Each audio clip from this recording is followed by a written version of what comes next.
दोस्तों, चंद्रयान 2 को चंद्रमा के पास क्यों भेजा गया था और क्यों चंद्रयान 2 फेल हुआ था? इसरो के प्रमुख डॉक्टर एस सोमनाथ ने बताया कि भारत के पास 7 नाविक सैटेलाइट थे। इनमें से 4 ही काम कर रहे थे और 3 खराब हो चुके थे। अगर हम तीनों को बदलते तब तक ये 4 भी बेकार हो जाते। इसलिए हमने 5 नेक्स्ट जनरेशन नाविक सैटेलाइट्स NVS को छोड़ने की तैयारी की। NVS-01 उनमें से एक है।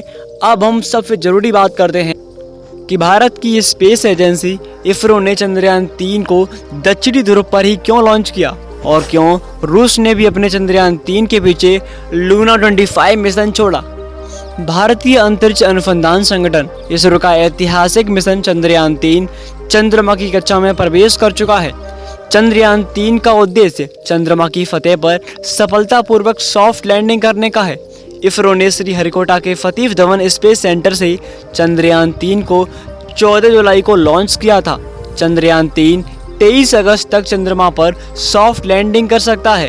अगर इसने लैंडर और रोवर चंद्रमा की सतह पर सफलतापूर्वक स्थापित कर दिया तो भारत चांद के दक्षिणी ध्रुव या साउथ पोल पर उतरने वाला पहला देश बन जाएगा।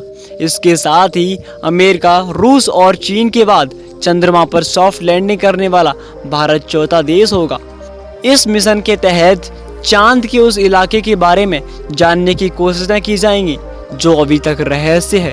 चंद्रमा पर दक्षिणी ध्रुव एक ऐसा स्थान है जो विज्ञान में रुचि रखने वालों के लिए हमेशा से रहस्य बना है। आइए इसके रहस्य के बारे में जानते हैं। वैज्ञानिकों के लिए चंद्रमा का दक्षिणी ध्रुव हमेशा विशेष रुचि का विषय रहा है। इस जगह के कुछ इलाके में छाया रहती है और कुछ अंधेरा। छाया वाले इलाके को लेकर कहा जाता है कि यहाँ पर बर्फ जमी रहती है। चांद के दक्षिणी ध्रुव के इलाके में कई ऐसे गड्ढे बने हुए हैं जिनके अंदरूनी हिस्से में सूरज की रोशनी नहीं पहुँच पाती है।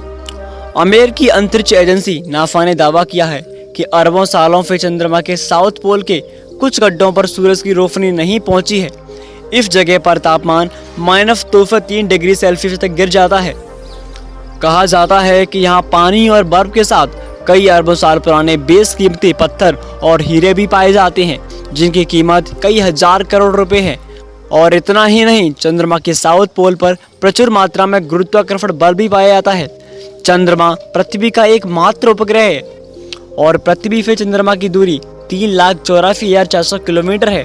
चंद्रयान 3 पृथ्वी की कक्षा से निकलकर चंद्रमा की कक्षा में 3 अगस्त को प्रवेश किया था। इसरो के अध्यक्ष का कहना है कि चंद्रयान 3 चंद्रमा के साउथ पोल पर 23 अगस्त तक उतरेगा।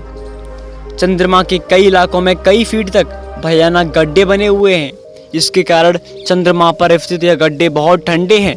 नासा के मुताबिक इस स्थान पर हाइड्रोजन, बर्फ और बाकी वाष्पशील पदार्थों का एक ऐसा जीवाश्म रिकॉर्ड है जिनका सौर मंडल के शुरू होने से जुड़ाव है। बहुत अधिक ठंड और तापमान के कारण चांद के इस इलाके में बहुत सालों से कोई बदलाव नहीं हुआ है। नासा के वैज्ञानिक द्वारा बताया गया है कि यह वह स्थान है जिससे पता लग सकता है कि जीवन की शुरुआत कैसे हुई होगी। बीते कई सालों से दुनिया के अलग अलग देशों ने मिशन के जरिए चंद्रमा के दक्षिणी ध्रुव के बारे में जानने की कोशिश की है। हालांकि उनका मानना है कि निश्चित रूप से यह इतना विशाल है कि चंद्रमा के गुरुत्वाकर्षण बल पर प्रभाव डाल सकता है। अमेरिकी अंतरिक्ष एजेंसी नासा ने भी अब तक इसके रहस्य को नहीं सुलझा पाई है। लेकिन सबसे बड़ी बात यह है कि चंद्रयान 3 की सफलता देख रूस ने अपना लूना 25 मिशन चंद्रमा के लिए रवाना कर दिया। रूस की एजेंसी रोस्कोमोस ने बताया कि लूना 25 मिशन 5 से 6 दिनों में ही चंद्रमा पर पहुंच जाएगा और भारत का चंद्रयान मिशन चंद्रमा पर पहुंचने के लिए 44 से 45 दिन लगाएगा। लेकिन आप सभी ने कछुआ और खरगोश की कहानी तो सुनी ही होगी।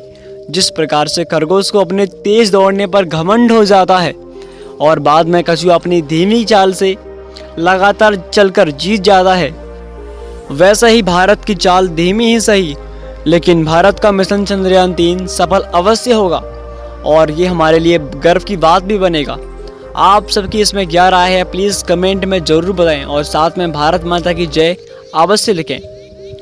धन्यवाद। ऐसे ही इंटरेस्टिंग वीडियो देखने के लिए वीडियो को लाइक करके चैनल को ऐसी ही इंटरेस्टिंग वीडियो देखने के लिए हमारे चैनल को सब्सक्राइब कीजिए और वीडियो को लाइक जरूर करें। धन्यवाद।